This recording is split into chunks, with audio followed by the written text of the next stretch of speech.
உங்கள மரியாதை குறைவா நடத்துறாங்க அப்படின்னு ஃபீல் பண்றீங்களா? நான் என்ன சொன்னாலும், என்ன பண்ணாலும் என்னோட ஒப்பீனியன்ஸ அவங்க ஏத்துக்கவே மாட்டேங்கிறாங்க.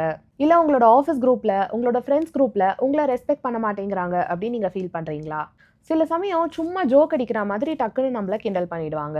நம்மளும் அவங்கள திரும்ப எதுவுமே சொல்ல மாட்டோம். மத்தவங்கள நம்ம கஷ்டப்படுத்தியோ, இல்ல ஹர்ட் பண்ணியோ நமக்கு பழக்கம் இல்லல்ல. ஏன் இப்படி நடக்குது? இதுக்கான மேஜர் ரீசன் என்ன தெரியுமா? நீங்க உங்கள அழகா, மரியாதையா பிரசன்ட் பண்ணிக்க தவறுறீங்க. இப்ப நீங்க யோசிச்சு பாருங்களேன். ரொம்ப டேஸ்டியான, குவாலிட்டியான ஒரு கேக் இருக்கு. அத நம்ம ஒரு அழுக்கு பிளேட்லயோ, இல்ல உடைஞ்ச கிண்ணத்துலயோ வச்சு சர்வ் பண்றோம். யாராவது அத விரும்பி சாப்பிடுவாங்களா? ஏன் அத தொடக்கூட மாட்டாங்க இல்லையா? அதே மாதிரி இந்த உலகத்துல எல்லாத்துக்குமே பிரசன்டேஷன் அப்படிங்கிறது ரொம்ப முக்கியங்க. நம்ம பிரசன்டபிளா இருக்கோம் அப்படின்னா நம்மள நம்ம வேல்யூ பண்றோம்னு அர்த்தம். மக்கள் எப்பயுமே கண்ணாடி மாதிரி.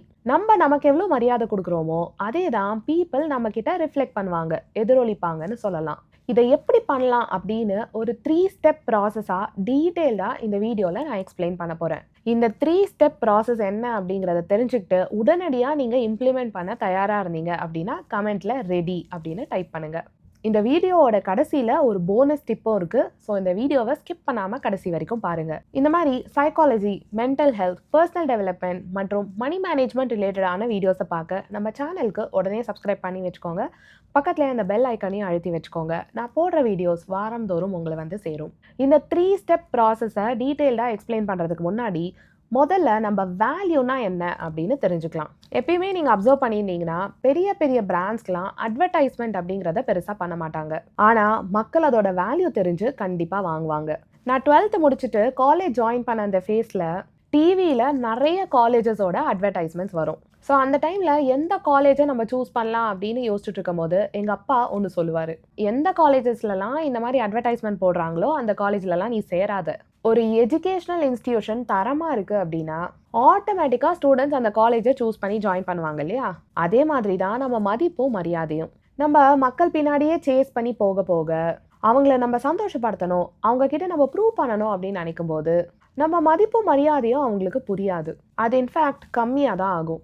ஆனால் எப்போ நம்ம ஒரு ஸ்டெப் பின்னாடி வந்து நம்ம மேலே ஃபோக்கஸ் பண்ணுறோமோ, நம்ம எனர்ஜிக்காக, நம்ம க்ரோத்துக்காக எஃபர்ட்ஸ் போடுறோமோ, நம்மளை பற்றி மற்றவங்களுக்கு இருக்கிற அந்த இமேஜ் ஆட்டோமேட்டிக்காக மாறும். சரி, இப்போ நம்ம குயிக்காக நம்ம மதிப்பு உயர அந்த 3 ஸ்டெப் ப்ராசஸ் என்ன அப்படிங்கிறத ஒன்றா பார்த்துடலாம்.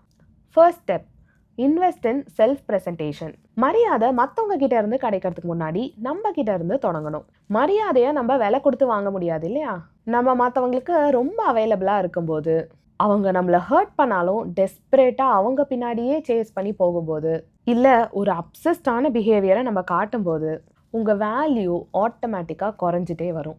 யாருக்கு அவங்க மதிப்பு முழுமையாக அவங்களுக்கே தெரியுதோ அவங்கள தான் அடுத்தவங்களும் மதிப்பாங்க. அதனால்தான் நம்ம பெரிய பெரிய தலைவர்களை ரெஸ்பெக்ட் பண்ணுறோம். ஒருத்தங்க டிசிப்ளின்டாக இருக்காங்கன்னா, அவங்க டைமை அவங்க ரெஸ்பெக்ட் பண்ணுறாங்கன்னா, அவங்களோட ஐடியாஸையும் அவங்களோட ஒப்பீனியன்ஸையும் தைரியமாக எக்ஸ்பிரஸ் பண்ணுறாங்கன்னா அவங்களுக்கு தானாக நம்ம மரியாதை கொடுப்போம். நம்மளை பற்றியே நம்ம தாழ்வாக நினச்சிட்டு நம்மளோட டைமையும் நம்மளோட வேலையும் மதிக்காமல் இருந்தோன்னா கண்டிப்பாக மற்றவங்க கிட்ட நம்ம மரியாதையை எதிர்பார்க்க முடியாது. சரி, இந்த செல்ஃப் ப்ரெசன்டேஷன்னா என்ன? இதில் எல்லாமே அடங்கும். நம்ம எப்படி ட்ரெஸ் பண்ணிக்கிறோம் அப்படிங்கிறதுலேருந்து நம்ம எப்படி நடக்கிறோம், நம்ம எப்படி பேசுகிறோம், மெயினாக நம்மளோட எமோஷன்ஸை எப்படி ஹேண்டில் பண்ணுறோம், எல்லாத்துக்கும் கோவப்படுறோமா, மற்றவங்க கிட்ட சிடு சிடுன்னு எரிஞ்சு விழுறோமா, இது எல்லாமே நம்ம பர்சனாலிட்டியை டிஃபைன் பண்ணுது. ஸோ நீங்கள் அழகாக ட்ரெஸ் பண்ணிவிட்டு நீட்டாக உங்களை ப்ரெசென்ட் பண்ணிக்கிட்டு உங்கள் ரொட்டீன்ஸை, உங்கள் ஒர்க்கை கரெக்டாக ஃபாலோ பண்ணி உங்களோட ஹெல்த்தை பார்த்துக்கிட்டாலே மக்கள் உங்ககிட்ட க்ளோஸ் ஆகணும்னு விரும்புவாங்க. ஏன்னா உங்ககிட்ட இருந்து அவங்களுக்கு கற்றுக்க வேண்டிய விஷயங்கள் நிறையவே இருக்குது. நம்மளோட எண்ணங்களும் நம்மளோட இன்டென்ஷன்ஸும் எவ்வளோதான் உயர்வாக இருந்தாலும் அதை நம்ம எப்படி ப்ரெசென்ட் பண்ணிக்கிறோம், நம்ம ஆக்ஷன்ஸ் மூலமாக அதை நம்ம எப்படி வெளியே காமிக்கிறோம் அப்படிங்கிறது ரொம்பவே முக்கியங்க. இந்த ப்ராசஸோட second step, stop seeking validation. நம்ம மற்றவங்க மேலே ரொம்ப டிபெண்ட் பண்ணியிருந்தோம்னு வச்சுக்கோங்களேன். அதாவது ஃபிசிக்கலாக டிபெண்ட் பண்ணுறது மட்டும் கிடையாது, எமோஷ்னலாக நம்ம பண்ணுறத அவங்களுக்கு பிடிக்குமா பிடிக்காதா, அவங்க ஒத்துப்பாங்களா மாட்டாங்களா அப்படின்னு அவங்களோட அப்ரூவலுக்கு நம்ம வெயிட் பண்ணிகிட்டே இருந்தோன்னா இதை அவங்க அட்வான்டேஜாக தான் எடுத்துப்பாங்க. இப்படி நம்ம அடுத்தவங்களை பற்றி யோசிச்சுட்டே டெசிஷன்ஸ் எடுக்கும்போது நம்ம லைஃப்பை வாழலைன்னு தானே அர்த்தம். நம்ம ஒரு பீப்புள் ப்ளீஸராக இருக்கணும்னு ரொம்ப ட்ரை பண்ண நமக்கு டிஸப்பாயின்மெண்ட் தான் மிஞ்சும். தைரியமாக உங்களுக்கு பிடிச்சதை நீங்கள் பெஸ்ட்டாக செய்யும்போது மரியாதை ஆட்டோமேட்டிக்கா வரும். நீங்க பண்ற விஷயம் உங்களுக்கோ இல்ல மத்தவங்களுக்கோ பாதிப்பு தராத விஷயம்னா கண்டிப்பா நீங்க அத செய்யலாம். இந்த ப்ராசஸோட 3 ஸ்டெப் என்ன தெரியுமா? பி கன்சிஸ்டென்ட். என்னடா இதுலயும் கன்சிஸ்டன்சியா அப்படின்னு கேக்குறீங்களா? ஆமாங்க, இதுலயும் கன்சிஸ்டன்சி ரொம்ப முக்கியம். நம்ம சொல்றதுக்கு ஏத்த மாதிரி நம்மளே தொடர்ந்து நடந்துக்கலனா மக்கள் நம்மள சீரியஸா எடுத்துப்பாங்களான்னு யோசிங்களேன். நம்ம தலைவர் சொல்ற மாதிரி நான் சொல்றத செய்வேன், செய்யறத தான் சொல்லுவேன் அப்படிங்கிறது தான் சரியான பாலிசி. நம்மள ஒருத்தங்க மதிக்கலனா, நம்மள சரியா ட்ரீட் பண்ணலனா, இனிமே அவங்க கூட நம்ம ஒரு டிஸ்டன்ஸை மெயின்டைன் பண்ணணும் அப்படின்னு முடிவு பண்ணிட்டு 2 நாளுக்கு அப்புறம் நீங்களே போய் அவங்க கிட்ட சாரி கேட்டீங்கன்னா நம்ம எண்ணங்களும் நம்ம முடிவுகளும் ஸ்டேபிளா இல்லை அப்படின்னு தானே அர்த்தம். நம்மளோட எண்ணங்களும் நம்மளோட வார்த்தைகளும் நம்மளோட ஆக்ஷன்ஸும் கிளியரா அலைன்டா இருந்தாலே நம்ம வளர்ச்சிக்கு அது ரொம்பவே ஹெல்ப் பண்ணும். நம்ம வளர்ச்சி தான் மற்றவங்கள நம்மள மதிக்க வைக்கும். சரி, இந்த போனஸ் டிப் என்ன தெரியுமா? Be emotionally strong. நம்ம தவறுகள் பண்ணா கூட பரவாயில்லைங்க, ஆனா அதை மறைக்க நம்ம என்னென்ன விஷயங்கள் பண்ணுவோம்? நம்ம தப்பை யாராவது சுட்டி காமிச்சிட்டா ஓவரா ரியாக்ட் பண்றது, நான் தப்பு பண்ணவே இல்லையே அப்படின்னு டிஃபெண்ட் பண்றது, இந்த மாதிரி விஷயங்களை தான் மக்கள் விரும்ப மாட்டாங்க.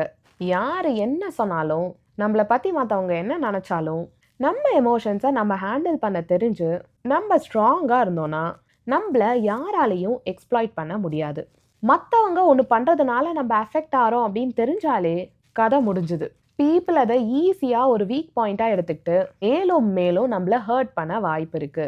நம்ம ஈகோவ குறைச்சுக்கிட்டு, செல்ஃப் அவேரா, எமோஷனலி மெச்சூர்டா இருக்கிறது ரொம்பவே அவசியம். இந்த எமோஷனல் மெச்சூரிட்டி அப்படிங்கிறது ஒரு ஸ்கில். இதை நம்ம சரியா தெரிஞ்சுக்கிட்டோம்னா அந்த டாப் 1%க்கு நம்ம போயிடலாம். அதாவது மக்களுக்கு அவங்களால நம்மள அசைக்க முடியாது அப்படின்னு தெரிஞ்சாலே நம்மள ஒரு மரியாதையோட ஒரு கேரோட ஹேண்டில் பண்ணுவாங்க. Respect your self and the world will follow you. நீங்க உங்களை ஹர்ட் பண்றவங்க பின்னாடி திரும்ப திரும்ப போறீங்களா? அதுக்கான சைக்காலஜிக்கல் ரீசன்ஸ் என்ன? அந்த மாதிரி ஒரு அன்ஸ்டேபிளான ரிலேஷன்ஷிப்பை எப்படி ஹேண்டில் பண்றது அப்படின்னு நான் ஒரு வீடியோ பண்ணியிருக்கேன். அந்த வீடியோக்கான லிங்க்கையும் இந்த வீடியோவோட ஃபர்ஸ்ட் கமெண்ட்ல பின் பண்ணியிருக்கேன். செக் பண்ணி பாருங்க, ரொம்ப இன்ட்ரெஸ்டிங்காக இருக்கும்.